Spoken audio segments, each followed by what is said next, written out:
ఇంతే అంతే నేనింతే నా లోకం ఇంతే. ఏంటి వెరైటీగా అనిపిస్తుందా? ఈ పాటకి మీకు అర్థమైపోయి ఉండాలి నేను ఎవరి గురించి చెప్తున్నాను. సో ఈరోజు మనం నెంబర్ 4 సిరీస్కి సంబంధించి ప్రతి నెలలోనూ కూడా ఏ నెలలో అయినా సరే 4వ తారీఖు, 13వ తారీఖు, 22వ తారీఖు, 31వ తారీఖు పుట్టిన వాళ్ళ యొక్క లవ్ లైఫ్ గురించి మాట్లాడుతున్నాను. హాయ్ హలో ఫ్రెండ్స్, నేను మీ Vivek Chandra, astronumerologist in advanced 14 dimensions and ప్రొనాలజిస్ట్. Welcome to my YouTube channel. So friends, ఇప్పుడు మనం వ్యాలంటైన్స్ డే స్పెషల్ సందర్భంగా లవ్ న్యూమరాలజీ అనేటువంటి దాంట్లో భాగంగా నెంబర్ 4 సిరీస్ వాళ్ళకి సంబంధించి పార్ట్నర్ ఎలా ఉండాలి, ఒకవేళ మీ పార్ట్నర్ కనుక నెంబర్ 4 సిరీస్ అయితే మీరు వాళ్ళని ఏ విధంగా డీల్ చేయాలి, ఏ విధంగా వాళ్ళతో ఉండాలి, మీరు వెళ్ళేటువంటి డేట్కి ఏ టైప్ ఆఫ్ డ్రెస్ వేసుకోవాలి, మీరు ఏ విధంగా ఉండాలి, మీ లవ్ లైఫ్ కానీ పార్ట్నర్ లైఫ్ కానీ లేదంటే మ్యారేజ్ లైఫ్ ఎలా ఉంటుంది, దీని మొత్తానికి సంబంధించినటువంటి ఒక అద్భుతమైనటువంటి వీడియో ఇది. సో మీ కింద కామెంట్ బాక్స్ లో మీ పార్ట్నర్ ఏ డేట్ ఆఫ్ బర్త్ అనేటువంటి కింద మెన్షన్ చేయడం మర్చిపోవద్దు. సో ఇది చేస్తున్నాను కాబట్టి వీడియోకి మరి ఒక చిన్న లైక్, మరి వీడియో చిన్న షేర్ మరి కావాలి కదా. సో ఇక ఎందుకు ఆలస్యం, మన వీడియోలోకి వెళ్ళిపోదాం. సో ప్రపంచం మొత్తం ఓడిపోయిన దగ్గర నెంబర్ 4 వాళ్ళు గెలుస్తారండి, గుర్తుపెట్టుకోండి. ప్రపంచం మొత్తం ఓడిపోయిన దగ్గర నెంబర్ 4 వాళ్ళు గెలుస్తారు అనమాట. వీళ్ళ మైండ్ సెట్ మొత్తం కూడా అవుట్ ఆఫ్ బాక్స్ అనేటువంటిది ఉంటుంది. సో మీకు విషయం చెప్తాను నేను. కొంతమంది మాట్లాడితే ఎదుటి వాళ్ళకి అర్థమవుతుంది, కొంతమంది కను సైగలతో అర్థమవుతుంది.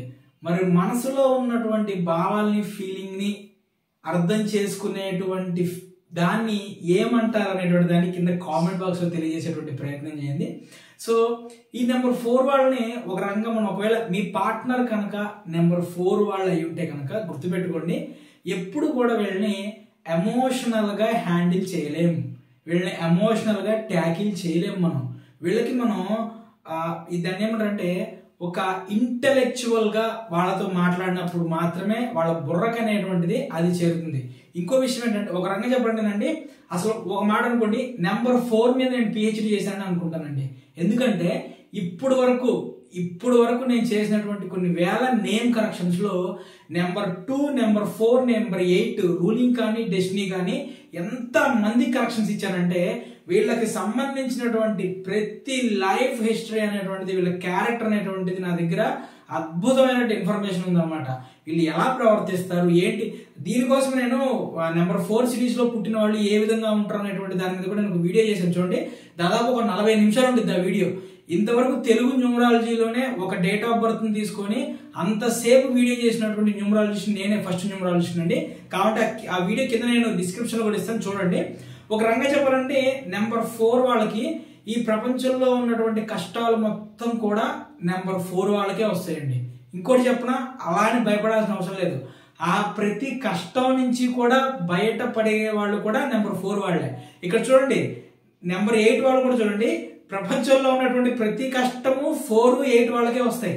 కానీ దాంట్లో నుంచి బయటపడగలిగేటువంటి చాకచక్యం ఉండేటువంటిది నెంబర్ 4 వాళ్ళకే, దాంట్లో ఇరుక్కుపోయేటువంటిది నెంబర్ 8 వాళ్ళు. సో ఇది మన దగ్గరకు వచ్చినటువంటి క్లయింట్స్ యొక్క డేటా అబ్జర్వేషన్ చేయడంలో ఉండేటువంటి బ్యూటీ అనమాట. ఇది ఏది పుస్తకాల్లో ఉండి చూసారు, ఆ పుస్తకాలు ఉన్నదాన్ని తీసుకొచ్చి వీడియోస్ లో చెప్పేస్తా ఉండటం ఉండదు.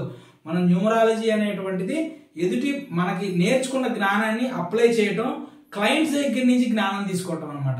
ఏ శాస్త్రమైనా ఇట్లానే ఉంటుంది. ఇక మీ ప్రపంచంలో మీకు ఏ కష్టమైనా రానివ్వండి, మళ్ళీ చెప్తున్నా, మీకు ఏ కష్టమైనా రానివ్వండి, నెంబర్ 4 సిరీస్కి సంబంధించిన వాళ్ళ దగ్గరికి మీరు వెళ్ళండి, ఖచ్చితంగా మీ సమస్యకి సంబంధించిన పరిష్కారం వాళ్ళ దగ్గర నుంచి వచ్చింది. ఎందుకంటే ఆల్రెడీ అప్పటికే వాళ్ళు దానికి సంబంధించిన ప్రాబ్లమ్స్ ఫేస్ చేసేసి ఉంటారు, దాని నుంచి ఆల్రెడీ బయటపడి ఉంటారు. కాబట్టి మీ యొక్క ప్రాబ్లం ఏదైనా సరే నెంబర్ 4 వాళ్ళ దగ్గరికి వెళ్ళండి, సెట్ అయిపోతారు. ఇక నెక్స్ట్ చూసుకుంటే, ఇక నెంబర్ 4 వాళ్ళని చెప్పారు కదా గుండా, అసలు నెంబర్ 4 వాళ్ళని గుండా అంటారండి.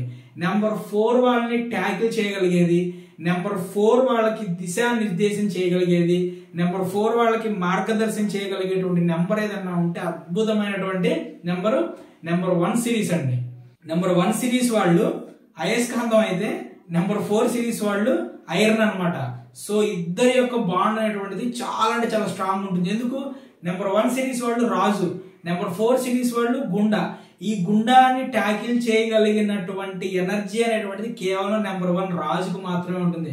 కాబట్టి 1-4 కాంబినేషన్ అనేటువంటిది చాలా అంటే చాలా మంచి కాంబినేషన్, చాలా అద్భుతమైనటువంటి కాంబినేషన్. సో మీ లైఫ్ పార్ట్నర్ని కానివ్వండి, లేదంటే మీ బిజినెస్ పార్ట్నర్ని కానీ సెలెక్ట్ చేసుకునేటప్పుడు 1-4 కాంబినేషన్ సెలెక్ట్ చేసుకోండి, చాలా అంటే చాలా బాగుంటుంది. ఇక నెక్స్ట్ మనం చూసుకుంటే నెంబర్ 4, నెంబర్ 8 యాక్చువల్గా అయితే ఆపోజిట్ అనమాట. 4, 8 ఆపోజిట్. బట్ కానీ కొన్ని నేను వైఫ్ అండ్ హస్బెండ్స్కి సంబంధించిన కంపాటబిలిటీ చెక్ చేసేటప్పుడు 4, 8 కూడా బాగా మ్యాచ్ అయినాయి. ఎందుకంటే నెంబర్ 8 వాళ్ళు ఏంటి, జస్టిస్ అనమాట. శని భగవానుడు, నేను ప్రతి ఒక్కటి న్యాయబద్ధంగా వెళ్తాను, ధర్మబద్ధంగా వెళ్తాను అంటారు. కానీ నెంబర్ 4 ఏంటి, నాకు న్యాయంతో పని లేదు, చట్టంతో పని లేదు, నాకు ధర్మంతో పని లేదు, నేను చేయాలనుకున్న పని నేను చేయాలి, నా పని నాకు కంప్లీట్ అవ్వాలి, ఇట్లా ఉంటారు అనమాట. సో కానీ ఏంటంటే ఈ నెంబర్ 4, నెంబర్ 8 కలిసినప్పుడు ఒక్కోసారి 4ని వీళ్ళు ట్యాకిల్ చేస్తారు, లేదంటే 8ని వీళ్ళు ట్యాకిల్ చేస్తారు. ఈ 4 వాళ్ళకి ఒక ఫీలింగ్ ఏవైతే ఉంటుందంటే, ఈ ప్రపంచంలో ఉన్న కష్టాలు మొత్తం వీళ్ళిద్దరికే వస్తాయిగా, 4, 8 వాళ్ళకి వస్తాయిగా, నా కష్టాలు మొత్తం 8 వాళ్ళే హ్యాండిల్ చేయగలుగుతారు అనేటువంటి ఒక సానుభూతి వీళ్ళకి ఉంటుంది. అందుకని 4, 8 కాంబినేషన్ కూడా బాగానే ఉంటుంది. ఇక నెక్స్ట్ ఇంకొక అబ్జర్వేషన్, అద్భుతమైనటువంటి అబ్జర్వేషన్ అండి. ఈ అబ్జర్వేషన్ నాకు తెలిసి ఇప్పటివరకు కూడా యూట్యూబ్ లోనే ఏ న్యూమరాలజిస్ట్ మీకు చెప్పుండరు. నెంబర్ 4 సిరీస్ కు సంబంధించిన వాళ్ళ లైఫ్ లో కనుక 6 సిరీస్ కి సంబంధించినటువంటి లేడీ వచ్చింది అనుకోండి, ఇది కేవలం నేను చెప్తుంది 4 సిరీస్ వాళ్ళు మేల్ అయి ఉండి నెంబర్ 6 సిరీస్ వాళ్ళు ఫిమేల్ అయి ఉంటే కనుక వీళ్ళకి దొరికే ఈ 6 సిరీస్ ఫిమేల్ ఎలా ఉంటారో తెలుసా, వీళ్ళకంటే కూడా ఎక్కువ డబ్బున్న వాళ్ళు అయి ఉండి నెంబర్ 4 సిరీస్ వాళ్ళ నేమ్ ఫేమ్ అనేటువంటిది పెరిగిపోతుంది. సో కాబట్టి మ్యారేజ్ ప్రపోజల్స్ వచ్చినప్పుడు చూసుకోండి, 6 సిరీస్ వాళ్ళు మీకంటే ఎక్కువ డబ్బున్న వాళ్ళు ఉంటారు. కాబట్టి కొంచెం అలా చూసుకొని మ్యారేజెస్ కూడా ప్లాన్ చేసుకోండి, కంపాటబిలిటీ చూసుకొని. ఇక నెక్స్ట్ నెంబర్ 4, నెంబర్ 2 అంత బాగోదండి. ఎందుకంటే 2 వాళ్ళు ఎమోషనల్ గా మాట్లాడుతూ ఉంటారు, 4 వాళ్ళేమో out of box mind set ఉంటుంది. కాబట్టి వీళ్ళిద్దరికి అంత మ్యాచింగ్ ఉండదు అనమాట. ఇందులో కూడా మనం చూసుకుంటే నెంబర్ 4లో ఏముంటుంది, ఒక రంగం నెంబర్ 4 వాళ్ళు ఉంటారు కదండి, నెంబర్ 4లో పుట్టిన వాళ్ళకి సంబంధించినటువంటి పార్ట్నర్ ఎవరైతే ఉంటారో వాళ్ళు ఖచ్చితంగా వీళ్ళని హ్యాండిల్ చేయాల్సిందండి. ఎందుకంటే వాళ్ళు చేసుకున్నటువంటి గత జన్మ ప్రాబ్లమ్స్ కానివ్వండి, ఏదైనా సరే దానివల్ల ఈ నెంబర్ 4 సిరీస్ కి సంబంధించినటువంటి ఈ number 4 date of birth partner వీళ్ళకి వచ్చినట్టు. కాబట్టి వీళ్ళు వాళ్ళని భరించక తప్పదు. అరే 22 ఉంది అనుకోండి, 22 వేరు. ఎందుకంటే 22లో ఎలా ఉంటుందంటే 22 వాళ్ళు కొంచెం రొమాంటిక్ గా ఉంటారు, వాళ్ళ మైండ్ సెట్ వేరు ఉంటుంది, మాస్టర్ నెంబర్ కదా, వాళ్ళ థింకింగ్ అనుగుణంగా ఎగ్జిక్యూషన్ ఉంటుంది. కాబట్టి నెంబర్ 22ని ట్యాకిల్ చేయడం కూడా కొంచెం కష్టం. ఇక నెక్స్ట్ 13, 31 నెంబర్స్ అనుకోండి. చూడండి 13 చూడండి, 1 + 3 = 4 కదా. అంటే 1 అంటే ఎంత, 1 అంటే రాజు రవి, 3 అంటే మనకి సంబంధించిన గురుగ్రహం, 4 అంటే రాహు గ్రహం. చూడండి 3 పెద్ద ఇదనమాట, ఏది పెద్ద గ్రహాలు. సో అంత మొత్తం వ్యవహారం మొత్తాన్ని కూడా వీళ్ళు ట్యాకిల్ చేయలేరు. కాబట్టి నెంబర్ 13, 31 వాళ్ళ లైఫ్ లో మాత్రం ప్రాబ్లమ్స్ అనేటువంటివి కొంచెం ఎక్కువగానే వచ్చేటట్టు అవకాశం ఉంటుందండి. ఇంకొక అబ్జర్వేషన్, ఇంకోటి ఏంటంటే చెప్పాను కదా, అసలు నెంబర్ 4 వాళ్ళకి ఒక్కొక్కసారి నెంబర్ 7 వాళ్ళు కూడా బాగానే ఉంటారు. ఎందుకంటే మన మైథలాజికల్ ఇవి ఉంటాయి కదా, దాంట్లో మనకందరికీ తెలుసు రాహు కేతు అనేటువంటిది 2 వేరు కాదు, మొత్తం ఒకటే రాక్షసుడు. అయితే అమృతాన్ని చిలికించినప్పుడు ఏదైతే ఆ అమృతం తాగేటప్పుడు దాక్కొని దేవతా రూపం వేసుకొని వెళ్ళారు. సో తలకాయ శిరస్సు ఖండించినప్పుడు రాహు వేరయ్యాడు, నెక్స్ట్ వచ్చేసి కేతు వేరయ్యాడు చెప్తారు కదా. సో ఈ రాహు కేతువు కలిసినప్పుడు ఒక పూర్ణమైనటువంటి వ్యక్తి వస్తాడు. కాబట్టి 4-7 కాంబినేషన్ కూడా బాగానే ఉంటుంది అంటారండి. సో ఇదనమాట వీళ్ళకి సంబంధించినటువంటి ఇది. సో వీళ్ళకి డేట్ కి వెళ్ళినప్పుడు కూడా ఏంటంటే 22 నెంబర్ వాళ్ళు అయితే కొంచెం రొమాంటిక్ ఉంటారు, కానీ మిగతా వాళ్ళతో కొంచెం ట్యాకిల్ చేయడం అనేటువంటిది కొంచెం ఇబ్బంది కూడినటువంటి వాతావరణం అండి. ఇక మీరు కనుక డేట్ కి వెళ్ళాలన్నా, లేదంటే ఏదైనా ఒక ముఖ్యమైనటువంటి పనిలోకి వెళ్ళాలన్నా సరే కలర్ అనేటువంటిది ఇంపార్టెంట్ కదా. సో అటువంటిప్పుడు మీరు ఏం చేయాలంటే లైట్ బ్లూ, అలానే లైట్ బ్లూ స్ట్రిప్స్ కానివ్వండి, లేదంటే గోల్డెన్ కలర్ కానివ్వండి, లైట్ ఎల్లో కలర్, మీకు కలర్స్ అనేటువంటి చాలా బాగుంటాయి. ఇక బ్లాక్ కలర్ అండి, బ్లాక్ కలర్ మాత్రం మీరు ఖచ్చితంగా అవాయిడ్ చేయండి. సో మీకు ఆదివారం బాగుంటుంది, నెక్స్ట్ శుక్రవారం బాగుంటుంది. మీరు అవాయిడ్ చేయాల్సినటువంటి డేస్ ఏమైనా ఉన్నాయంటే సోమవారం ఒకటి, మంగళవారం ఒకటి, ఈ 2 డేస్ కూడా మీరు అవాయిడ్ చేయగలిగితే మీ డేట్ అనేటువంటిది చాలా అంటే చాలా అద్భుతంగా ఉంటుంది. సో ఇక ఇప్పుడు మెయిన్ ట్విస్ట్ అనమాట.